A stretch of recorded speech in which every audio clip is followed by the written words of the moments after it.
should be able to see me here as well. So let's just check in. People are still joining in, but we should be able to get started. So let me just quickly check here in the chat. Audio is fine. Sound is perfect. Okay, perfect. Excellent. Let me just for now, just gonna stop sharing. First of all, thank you all for taking your time today and listening to the Skill Boost training. I think this one is number 3. I think you already did get the agenda. So what's going to be happening today in today's introductional training. But just to quickly brief you in what we're going to be doing today. The first thing that we're going to be checking is going to be our integration with BACnet. This has been, quite heavily requested in the recent, weeks or months. Then we're going to be dabbling into the communication between BACnet and other devices that we, of course, support in the system. Later on, I'm going to be showcasing one of our latest examples that we posted also, which was the install example for the electricity meters and electricity prices. And then, as per usual, when it comes to the Skill Boost trainings, I'm going to be showcasing some of the maybe some features or some options that have been around for quite a while, but people may not be using them at all. So it's always, I think, good to showcase what bOS is capable of, how things can be improved, how you can improve the productivity, and of course improve the project that you're working on. So I'm going to be showcasing some of the features and some options. And then at the end, I think we have some extra time. I'm going to be showcasing some HomeKit integration as well. So let me just check here what I am showing in the camera. So the Skill Boost training, as you probably already know, we're not going to be covering the extreme basics on the software itself. So if this is going to be your first time that you see the ComfortClick and bOS, I would also highly suggest if you join our introductional trainings. These are every 2 weeks. You can join for free. That is the place where we do the extreme basics. So how to connect, how to get started. So I'm not going to be showcasing that here today, but I am going to be talking about the things that I mentioned earlier. If you are going to have any questions, I do have a couple of my colleagues here in the chat that is going to be answering questions. So, feel free to type them down, and I think you should be able to get a proper response there. Okay, so just to give you a brief idea how the integration today is going to be done, I do have a simulation board behind me that I think you should be able to see. I am also going to take the camera just for a second just to showcase what the case does and how it's going to work, right? So bear with me for a second while I take you a little bit closer to the board. So I'm gonna check the camera and just see if you can see what I'm showing you, right? So this is a Legrand BACnet integration board, demo board. And below this, we have some check-in buttons that we can do for guest check-ins. We have some light control, alarm, keycap. We have some sockets. We have some, again, light control. These are all the lights that we're going to be controlling. We have some, hopefully this screen is not going to be communicating with me today. Sometimes it has some issues.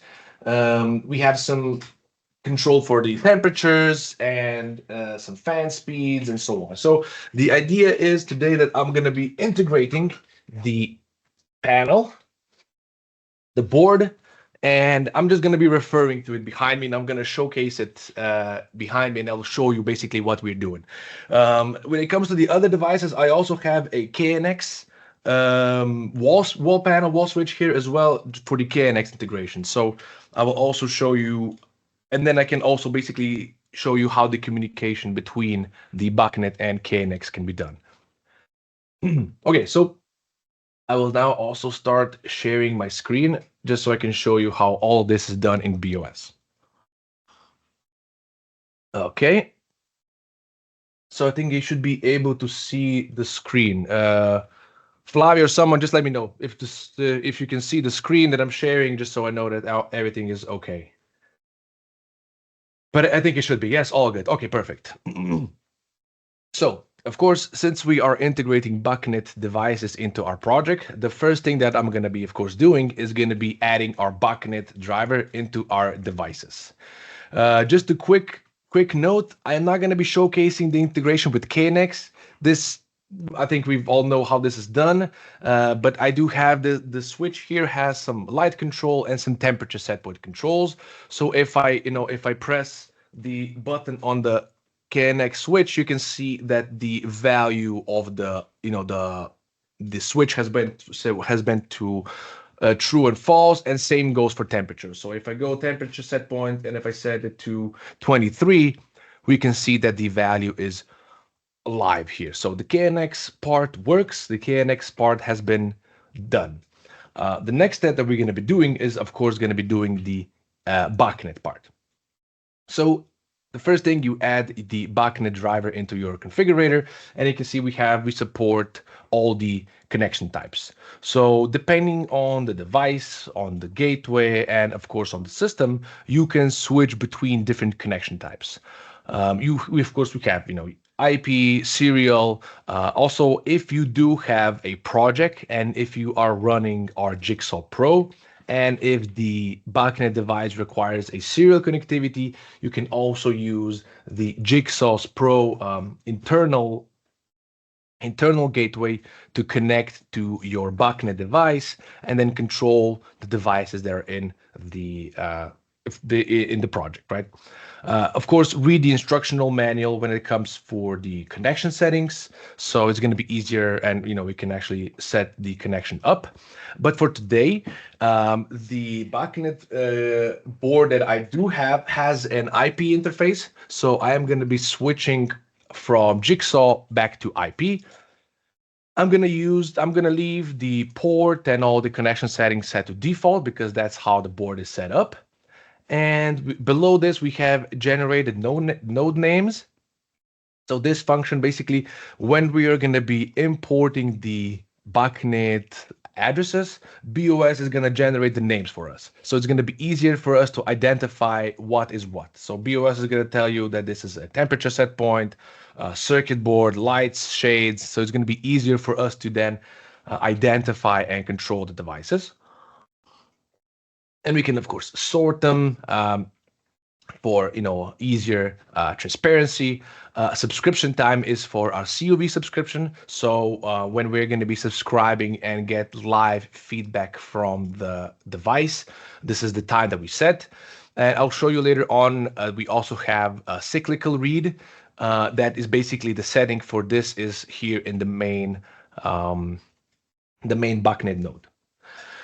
So the way the IP communication when it comes between bOS BACnet works is basically extremely simple. You would, in theory, just enable the BACnet driver.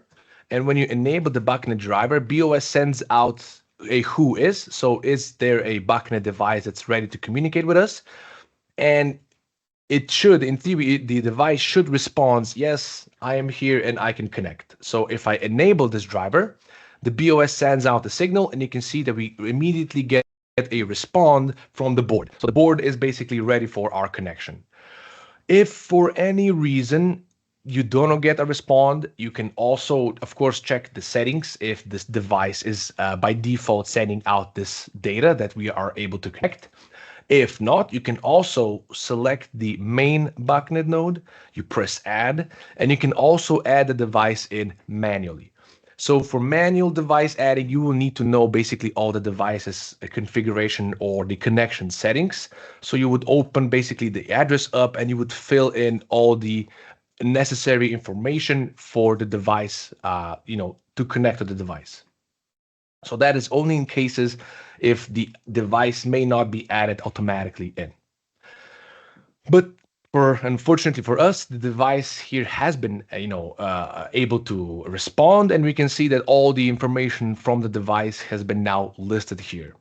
So in the next step, what we can actually now do is we can open up and we can start importing the BACnet basically addresses and controls. The way this is done, of course, we go to import here, import BACnet objects, and we run this function.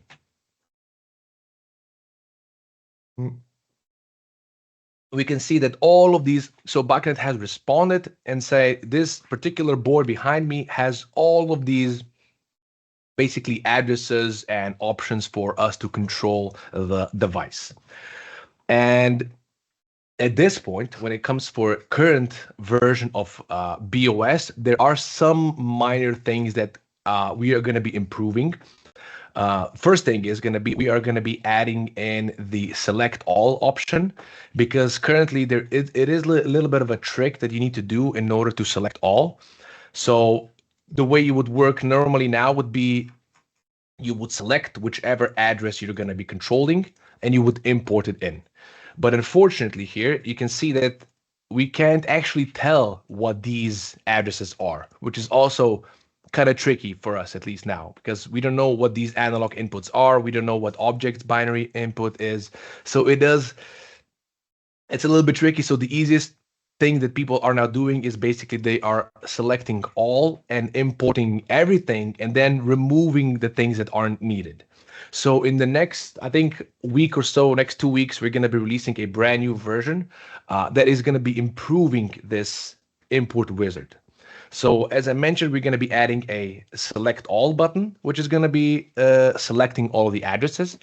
And the second thing that we're going to be adding, we are going to be adding another option or a function that is going to ask the device what is the actual name of the address. If I open up another software for BACnet, this is just yet another BACnet Explorer program. I would think it's extremely popular when it comes to BACnet integration. And I'm just going to add the same thing like we did with bOS. And if I open up the device, you can see we have the exactly same thing happening here. We have all the addresses, but we don't know what is what. But this software, what cleverly it does, if I select it, we can see that we can now see the names, what's going on. See, power circuit, lighting circuit, objects, lighting circuit. So all of these words or names are going to be generated. And that is also what we are going to be adding in as well. So we're going to be adding here an option to generate names. bOS is going to ask Legrand or BACnet device to please generate the names, and then you'll be able to handpick and select whichever address you want to import. But for the time being, I would say the optimal way of doing this is simply selecting all and importing everything. The way this is done, I can give you like a quick tip on how this is done. So you can press Control A, which is standard for select all. So all addresses are now selected. And now if I right click in the menu, you will see that bOS is going to select all of these nodes. So now all of these nodes are now selected. I can now hit import and bOS is going to import the addresses. Good thing about the import is that once the addresses are imported, bOS is going to generate the names for us. So you can see that we got now ambient temperature, temperature set points, dimmers, power circuits. So the names are actually being generated. The only problem now is that we imported all, and you don't need all the 400 addresses that were added. You only need selected few to get the proper working device. So now that we have our addresses added in, manual of the device is also very important when it comes to the addresses. Because similar to Modbus, you will then know which address, like if I select this temperature set point, it has its own specific temperature set point address, which is in this case 0, and the manual is going to tell us, okay, this address is actually controlling the temperature set point in that specific object. So I know this, so I'm just going to rename it. So it's going to be easier later on when we're going to be integrating them into the project. So the first thing we can now also do is if we open up the address or the control, we see all the basic information. So we see what's the type. So it's going to be an object analog value, what's the name, and what kind of units is also sending out. And below this, we also have our read type. So read type, we need to set if we want to receive feedback from the device. So if we use it in the visualization, if we use it in our tasks, we need to set this read type so we have live feedback. And there are a couple of different ways we can do this, or different options. The first is going to be the subscribe COV. So subscribe COV is going to be subscribing to this specific address, and then all changes that are happening on the device, they are all going to be automatically sent to bOS. So if I go to values, I see 21 degrees. Hopefully it's going to be working now as it should. So, and if I go set point, the touch buttons are sometimes a little bit tricky.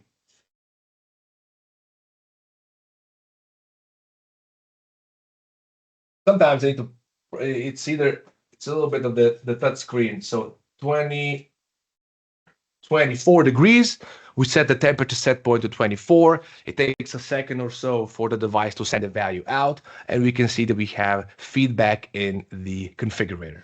So this is if we want to receive live feedback. This is useful for set points, lights, shades, and so on. But if we have some ambient temperature that it doesn't change every second, we can also change this read type to either minute read. So every minute, bOS is going to be asking the device what's going on with the status. And we can also set this to cyclical read. So cyclical read is, if you remember, the read delay that we set here in the main BACnet node. So this all depends on how quickly you want to receive the data. So we have the temperature set point. We can also now check what's going on with the rest, and we can do some lighting circuits. So these are going to be the lights in the device. So hopefully if I change this value from false to true, let's see what happens. You can see that this LED here, hopefully it's visible in the camera, this LED here, it turns on and off. So, and if I check the picture, this is an entrance lamp. So what I can do is I can just rename it lamp.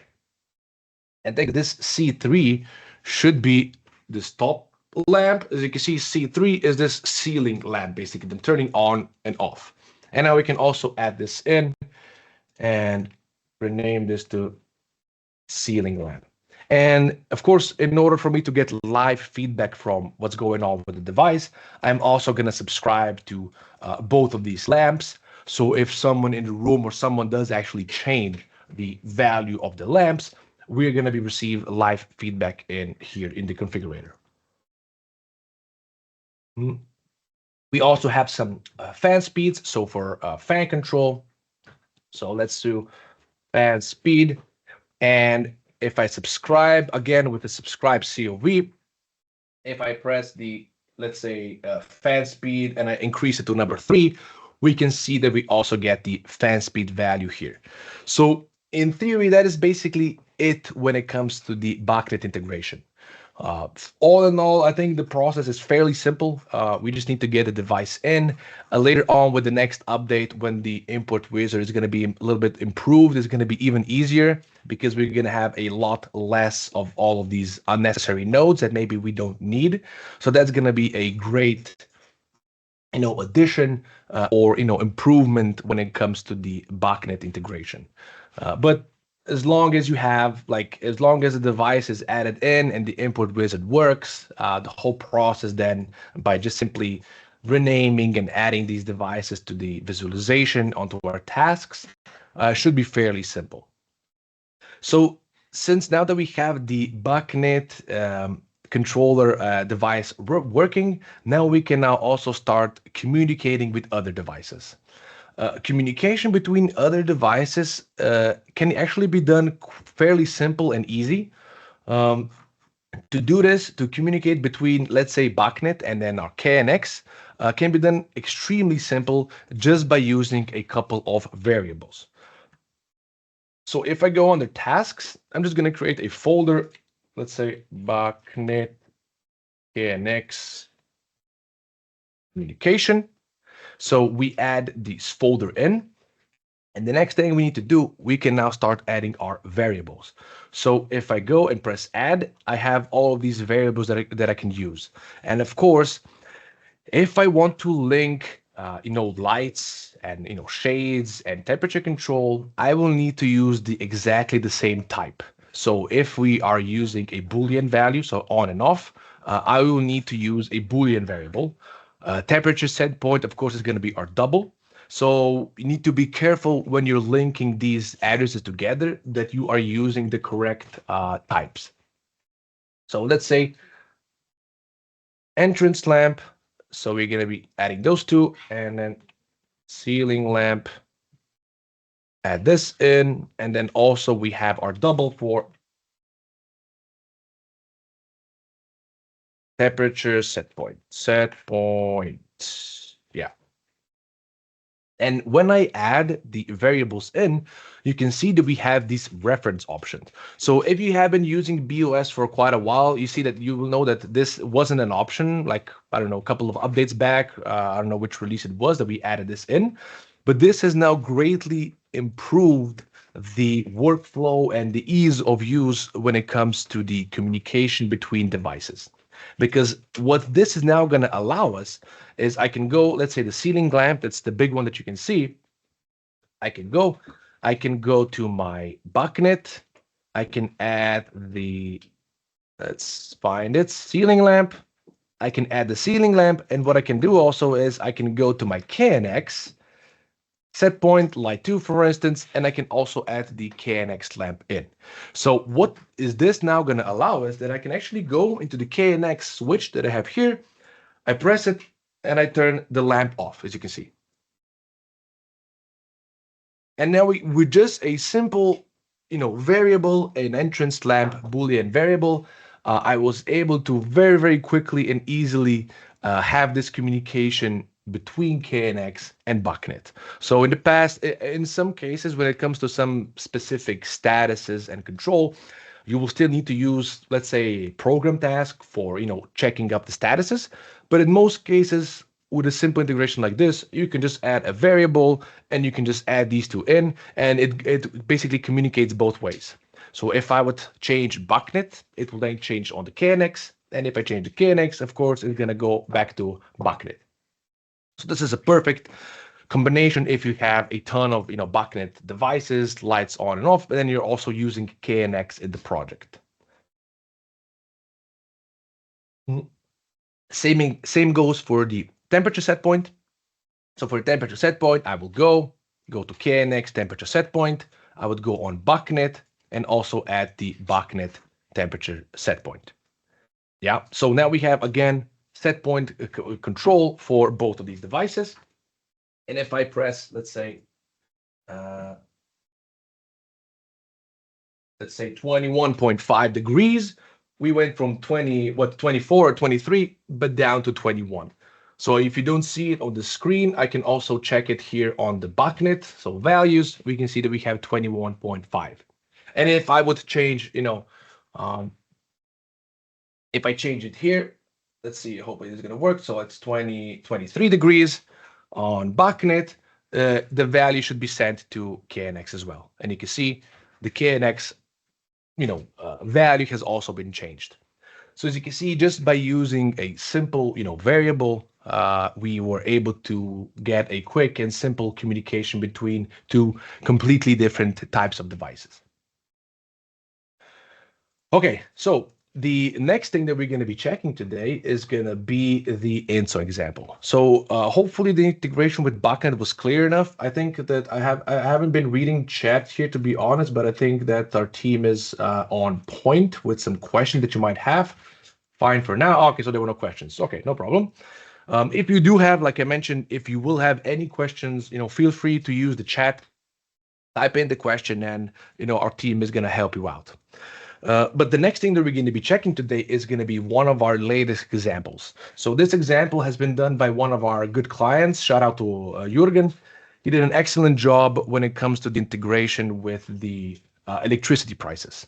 So just to quickly show you where this is located, if you are not familiar yet where the examples are in our system, or let's say on our platform, navigate to our main page, and then navigate to support, and then go to the examples library.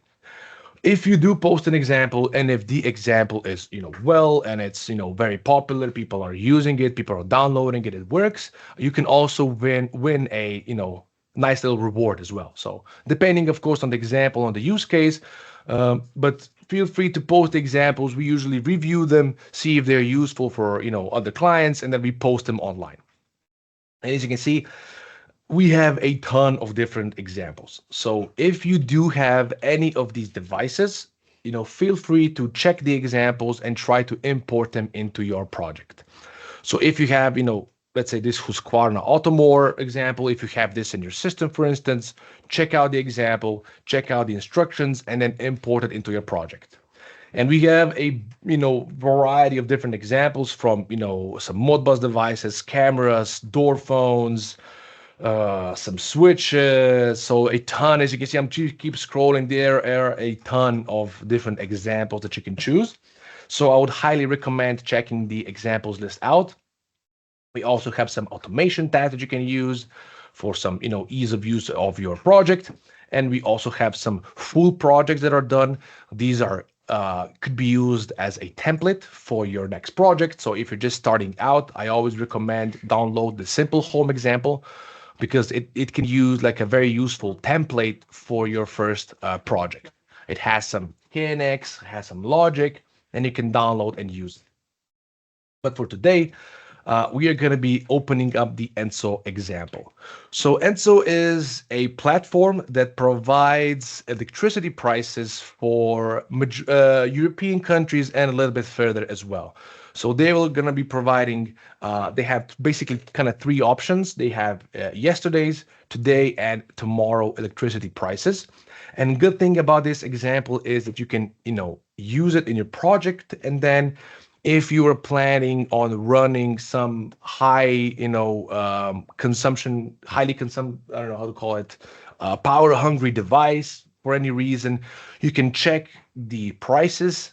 You can also, I'll show you later on how well this is done. You can check the prices, you can check if it's cheap or if it's expensive, and then you can decide if you're going to be running this device or not. So this is very, very useful example, and you can import it. I'll show you how it works and use it in your project.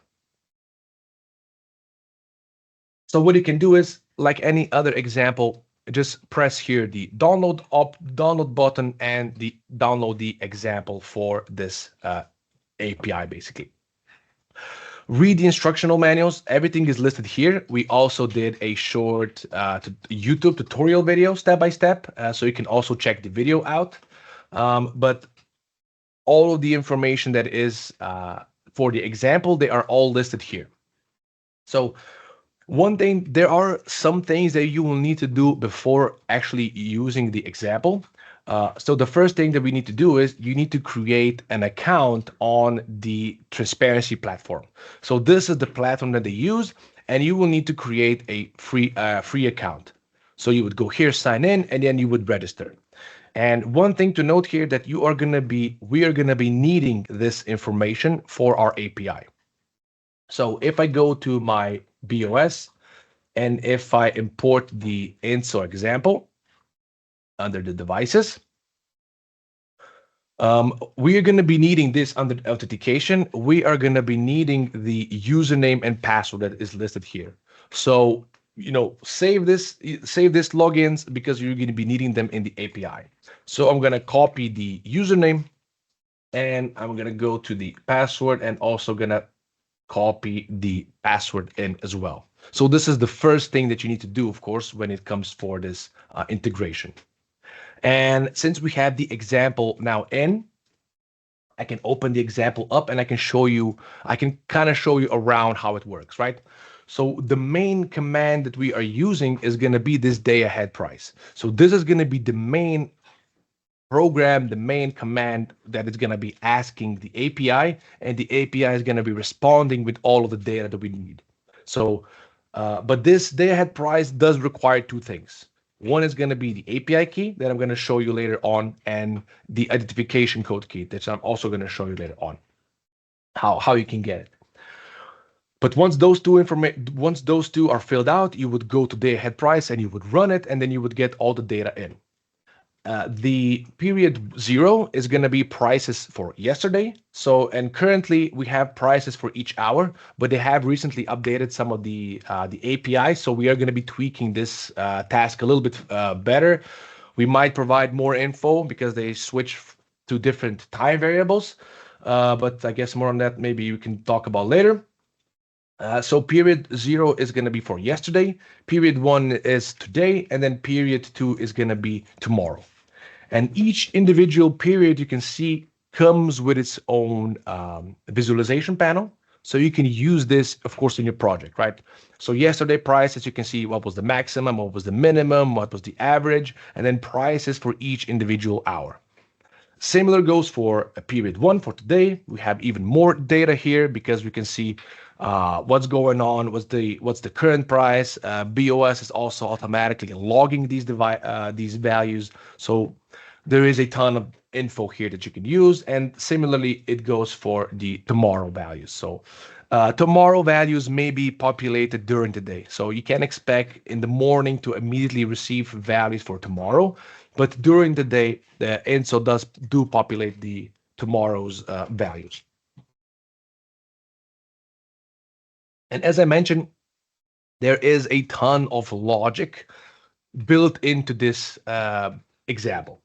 There is for some logging, we have some manual running of the commands. There is a ton of different tasks that are running, different scenes that you can use, different if the prices are expensive or cheap during the day, during the night. So all of this data is available for you.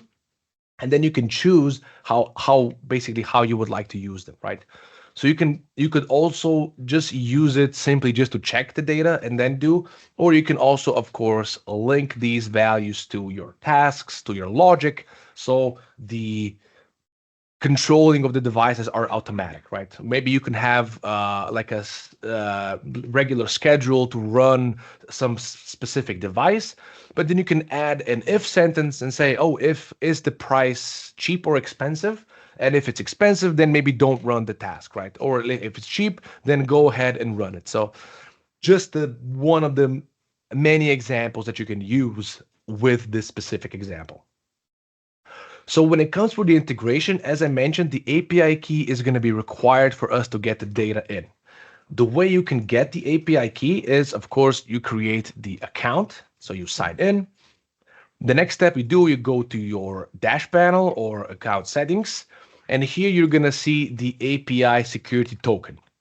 If you do this the first time, then this probably is not going to be visible. So what you will do, what you will need to do is you actually have to contact them via email.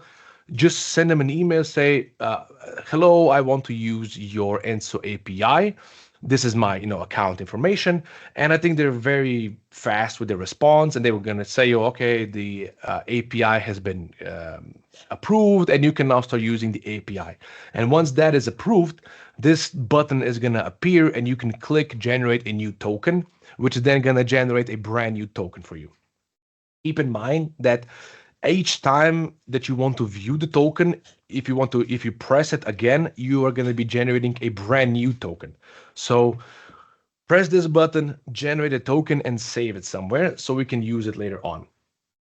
So I'm going to copy the API token and I'm going to paste it here under API key. And this is now added in. The last thing that we need is energy identification code. So this energy identification code is actually going to be the location that INSO is going to be taking the values from. So in theory, you're going to type in the code for your country, if it's listed, of course, if they support it, and they're going to be checking out your prices in your specific country. So there is a link to the codes here in the example. So INSO area list.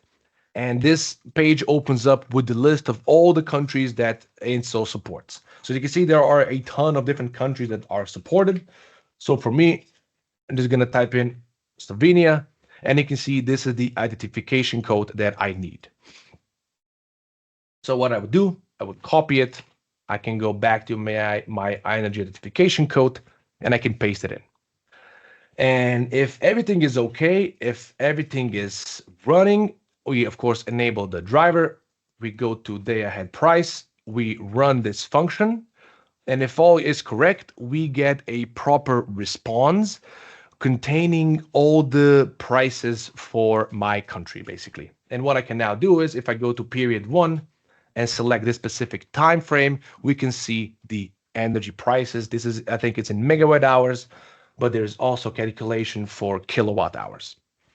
So depending on what you need, you can check, right? So each hour is then going to have different, prices, and you can use, of course, these prices in, like I mentioned, in your tasks.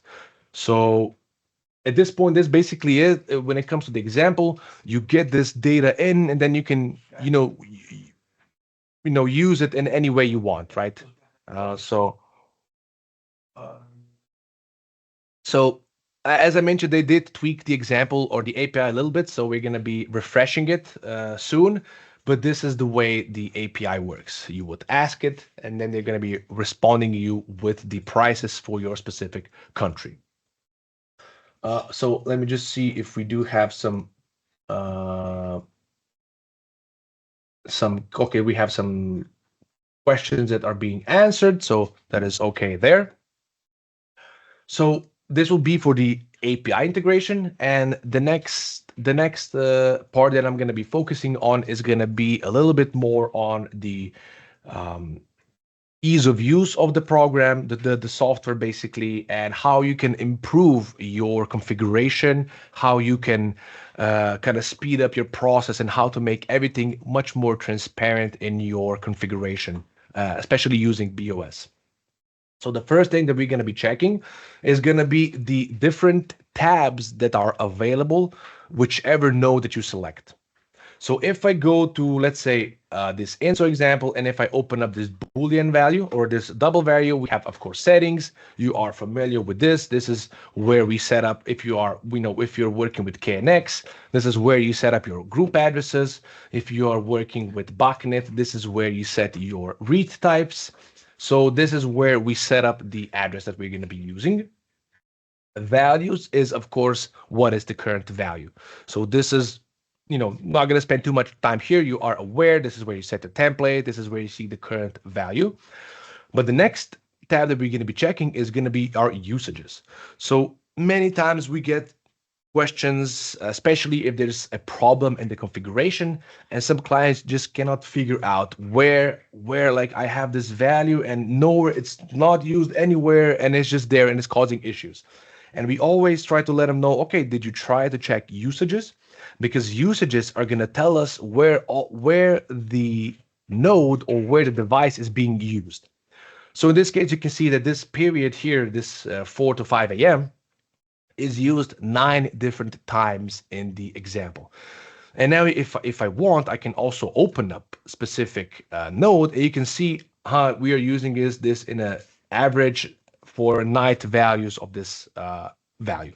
So you can see now how useful usages are to identify potential loops, potential issues, because many times we have specific loops that are done in the configuration because you do a logic and say, okay, if the value is below 5, then do this. And then, I don't know, later on, you do another logic that says if it's above 5, do something else.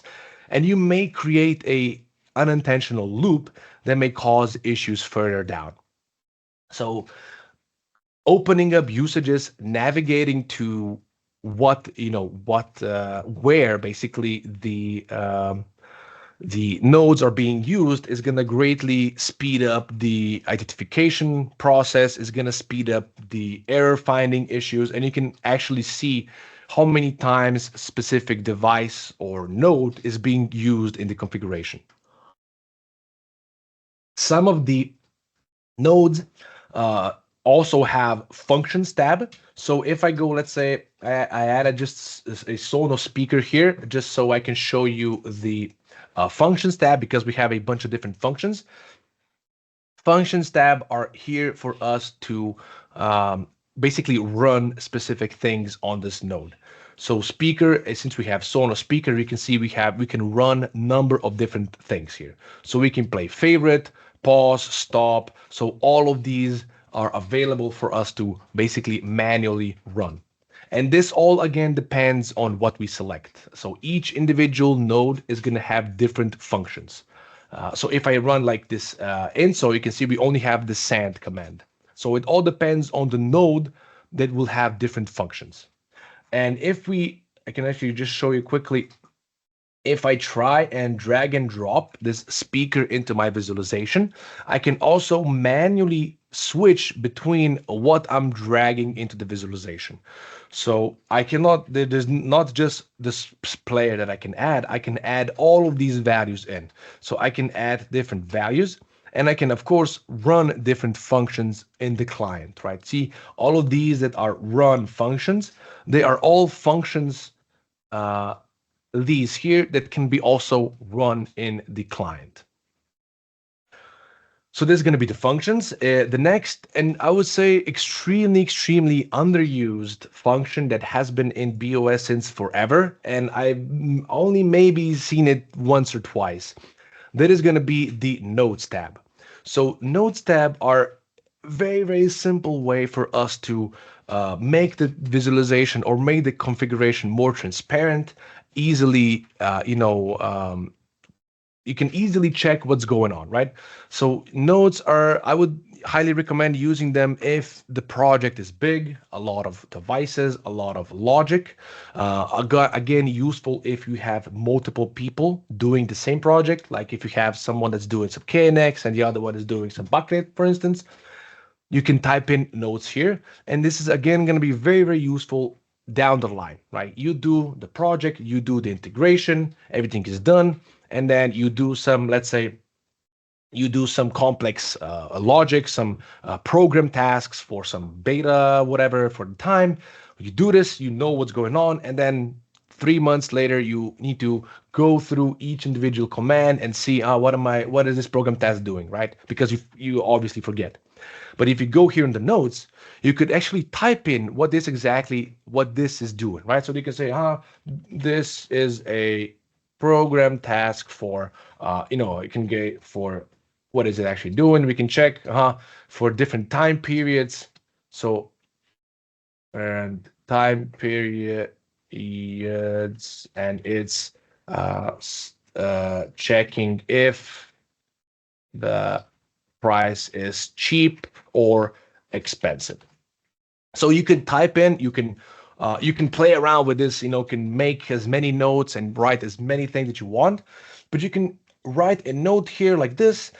And once the note is added in, you can also here, you can see that we have one note. So you can also see that there's actual notes somewhere, but you can see now, instead of opening up the task and kind of doing some detective work to see what the program task is doing, you can just see program task different times. So it's much easier for everyone to kind of use the configuration. And like I said, especially useful if you have some complex logic and you revisit it in like a half a year, for instance. Like, so I would like put a pin in the notes and maybe use them more frequently in your next project.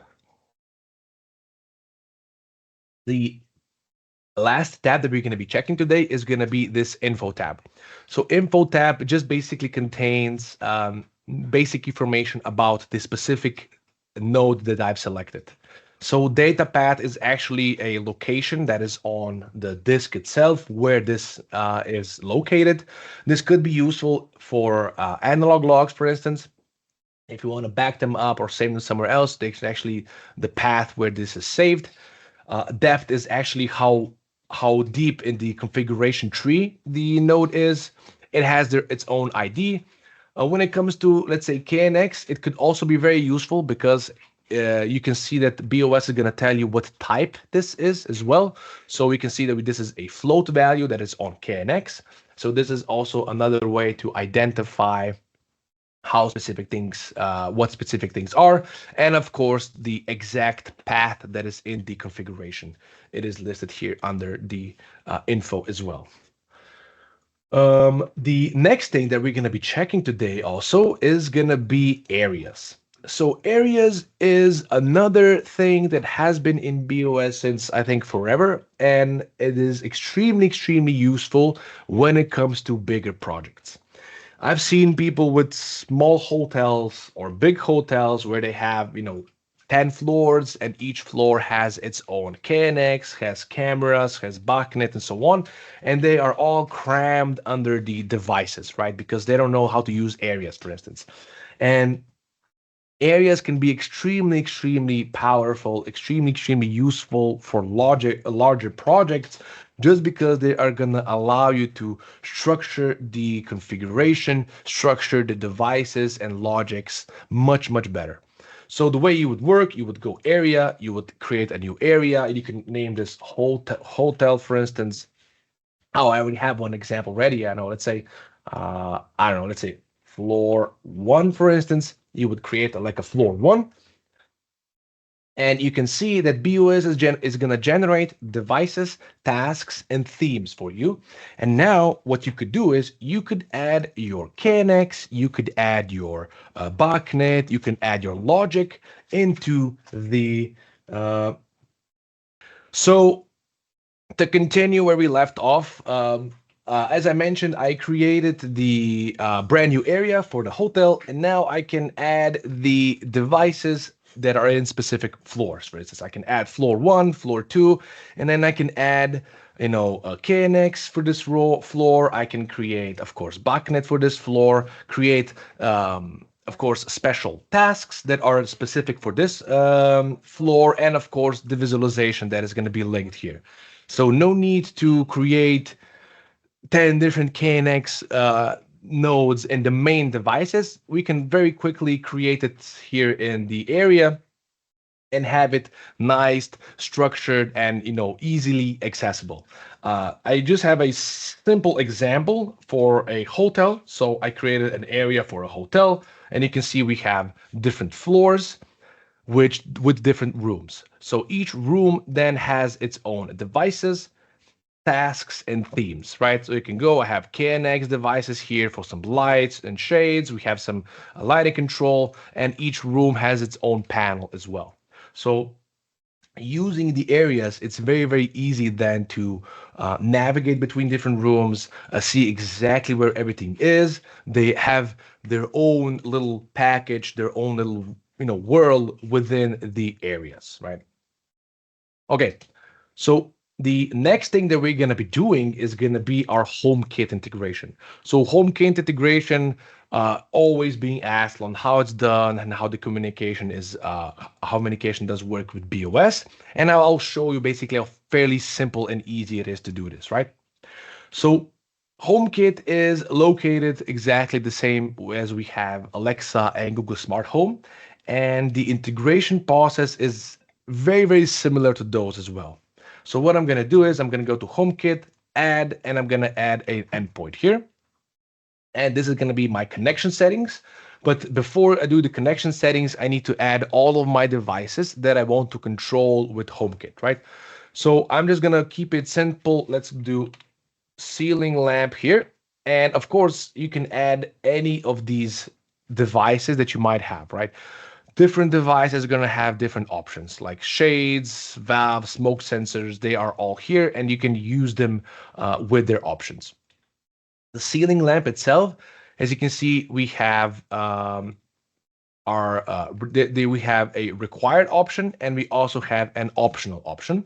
So the required is necessary in order for the device to appear on your HomeKit app.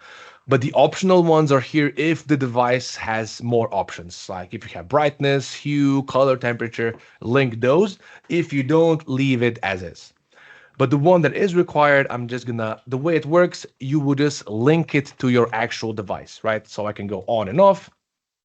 I can go to my BACnet, for instance, that I have already set up, and I can open up this ceiling lamp and press OK. And now this ceiling lamp has been added to my HomeKit. And the next step we need to do is I need to enable the endpoints. And once this is going to be enabled, we can now actually do the integration. So I do have an iPhone here with me for the HomeKit integration. And I open up the HomeKit app. So let me just check in the camera if you can actually see anything that I'm showing you here. Let's just see. I think it should be visible. So home, you're probably familiar with the home HomeKit app. And what I'm going to be doing is I'm going to add an accessory. And there are a couple different options that I can choose here. So the first is going to be scan for code and hold the phone to accessory, which we're not going to be using. I'm going to press this more options here at the top. And if the endpoints are visible, the endpoints are going to be visible here in the app. I do note here is that the phone and my controller is in the same local network. So once I select endpoints here, I'm going to press add. And then if I navigate back to the endpoints here, we can see that a password has appeared. And now I need to enter this password that has appeared here. So 167773776. Continue. You see, accessory has been found in the HomeKit. And now I'm just gonna browse and tell this HomeKit where the device is. So we can go, let's say it's in the dining room and the light is in the living room. Let's say living room, select it, and okay. Done. And I can see it takes a second or so to refresh, and the device is now in my HomeKit. And if everything is done correctly, if I press it here in the HomeKit, the light goes on. Yeah, it's a ceiling lamp there. I didn't see it. So the lamp does turn on. Let me just see ceiling lamp. Let's just be this one. Okay, okay, so ceiling lamp should be off. On. Okay. And this is basically how the integration is done. Ceiling lamp is now in. And another good thing about this is that you can actually also use now if you still, I just noticed what I've done wrong, and I can quickly correct my mistake, actually. As you saw, if I press it, nothing happens, because when I linked the ceiling lamp to my BACnet, I did not check this property. And I'm actually checking if the lamp is in alarm or not. What I should be doing is checking the value. So let's say this mistake was intentional, and this is what I wanted to explain here as well. So when you are going to be linking, make sure that you are linking to the correct value. So once now I sent it back to value, let's see what happens now. If I press it, you can now see that the lamp behind me is turning on and off. So a valuable lesson to everyone. And as I mentioned, once that now I have it in HomeKit, I can also use Siri. So I could go, hey Siri, turn ceiling lamp on. And you can see the ceiling lamp is now turned on. So for anyone that is using Siri and is, in this ecosystem and works with Siri all the time, you can use Siri as you would use it in any other way. I can turn the lights, turn the shades, scenes, and everything. So, hey Siri, turn ceiling lamp off. And the lamp turns off. And basically that is the integration. We do also have a dedicated tutorial video explaining this.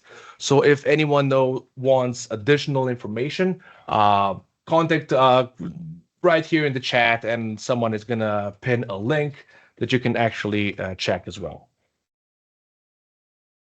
And I think that, oh yeah, at this point, this is going to be concluding the skill boost number 3. Okay, quick thing to show here at the end that I may have skipped. When it comes to, let's say we have BACnet and we have a ton of different, options and values here that we can choose. Instead of manually switching them manually, you can also select the main, let's say, device node. And if I go here under settings or values, bOS is going to open all of these addresses basically up, and you can quickly, I would say easier, you can change them here. So at the top, we have a filter. So you can say, let's say temperature, so temperature, and then you can see all of the settings, options, they are all here for the temperature. For lights, they are here, and other settings. And the same principle with the settings can be applied to other devices. Oh, it's good, but then okay, no, sorry. I thought I was muted. Um, the same setting can be applied for KNX, for instance. So we can go to values, and you can see manually turn the lamps on and off here just in this menu. And if you have a ton of different devices, it's easier this way, and you can quickly and faster basically set the settings up as well. So just this little quick tip at the end for those who have stuck around. Thank you again, and yeah, have a great rest of your day.